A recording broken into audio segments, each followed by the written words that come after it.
Hey, so before the video actually starts, yeah, I need to put a little disclaimer here because some of the footage has my mouse pointer in it, and I didn't realize I was recording the mouse pointer, so, I'm sorry if that bothers you, and, sorry, and I hope you enjoy the review, anyway.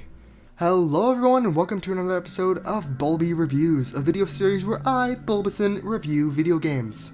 Today we are talking about a game that I don't think gets nearly enough attention nowadays, and that game is called OneShot. OneShot is an indie puzzle game made by Future Cat LLC, starring this totally not a cat person named Nico. Now I actually do suggest going into this game blind because I did and it was incredible. I will try to be avoiding spoilers as much as possible, but I will be talking about, parts of the game. So, if you want to go in completely blind, I suggest coming back after you beat the game. Also, at points of the video where I go into somewhat spoiler territory, I will be adding timestamps so you can skip past them if you want. Now, with all that out of the way, let's get into some history, shall we? OneShot was originally made as a free-to-play RPG Maker game, but the kick was, as the name suggested, you only had one shot. If you closed the game window, the game would end, and you couldn't reopen it. The game was pretty short, so completing it in one sitting wasn't too much of a hassle, but it did have two endings, and you could only get one. The game was being very truthful when it said you only had one shot. Now, when this game got a full-on Steam release, obviously they couldn't keep that one-shot mentality of if you closed the window, the game would end, but they had a way to combat this, and this is where the story comes in. So here we are about to get into some somewhat spoiler territory, so if you would like to skip this part, just go to this timestamp right here, but I'm not going to go too deep into the story. So basically, the character you control, Nico, wakes up in a dark house where he finds an unlit light bulb that lights up when he touches it. He then walks outside and meets a robot named Prophetbot who tells him that the world's sun has broken, and this has put the world into a state of eternal darkness. The robot then tells Nico that he is the Messiah, and the light bulb that he holds in his hands is the new sun of this world. Nico has to return this light bulb to its resting place to save and return light to the world. And this is where you come in. You, the player, are the god of this world, and one of Nico's special Messiah powers is to talk to you. You actually get to know a lot about Nico and connect with him this way. And I swear, if anybody is to hurt this boy, I will fight them in a heartbeat. So anyway, every time you closed the game in the original version, the light bulb would break and the world would disappear for good, hence why you couldn't open the game again. But instead of doing that, in the Steam version, they acknowledge you closing the window by having Nico make a little comment about it. Also, after getting one of the endings, there is a way to do a second playthrough and it actually ties into the story, which I think is really cool.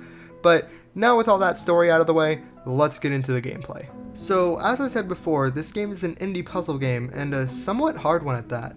A lot of my playthrough time was probably just me walking around not knowing what to do. Once you know the puzzles, you can run through the game super quick, but if you don't know the puzzle solutions, the game is still definitely short, but it may take you a good 4 to 5 hours to complete. This game's puzzles can be pretty obscure at times, but they're also really cool. Now, I'm not going to spoil any of them specifically, but for some of them you have to go into the files, and I think that is a really cool way to implement the player into the story. Another way you complete puzzles is combining items that you and Nico find along your travels.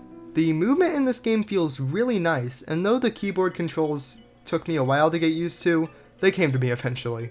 This game apparently does have partial controller support, but I haven't tried it, so I can't say how it feels. Throughout the game, you and Nico meet many characters, and they are all incredible.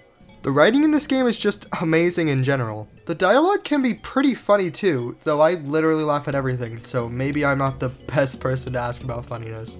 I can remember a lot of the background characters just because of their designs and dialogue, and that's saying something because I have the memory of a goldfish. Now, this game knows when to be funny and when to be serious, and let me tell you, this game hits you hard emotionally.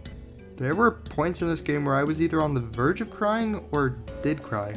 So, me and my two friends, Halunki and Esteller, played this game at basically the same time, and two of us cried at some point during the game. Some earlier than others, but still.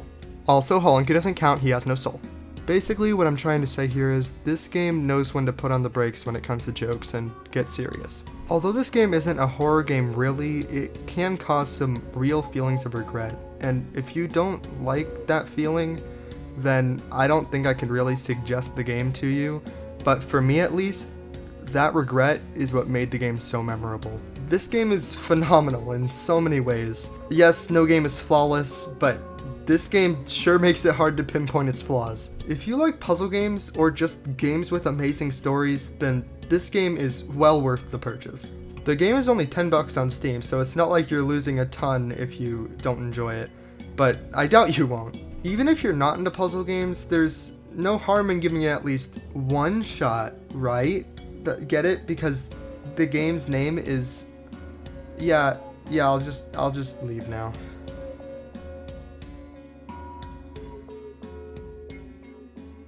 Have a good day.